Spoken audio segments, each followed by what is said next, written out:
Hey guys, welcome back to Receptive Solutions, your one stop to travel, work, study, and settle abroad. So, today we are talking about Canada that implements changes in the Postgraduation Work Permit program.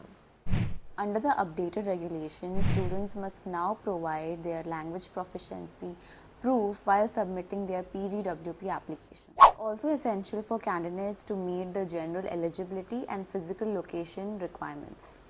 Candidates must complete a program at a PGWP eligible designated learning institution to qualify for the permit. To be eligible for a post-graduation work permit, you must complete a study program at a designated learning institution. Maintain full-time student status in Canada throughout your semester while the program is there.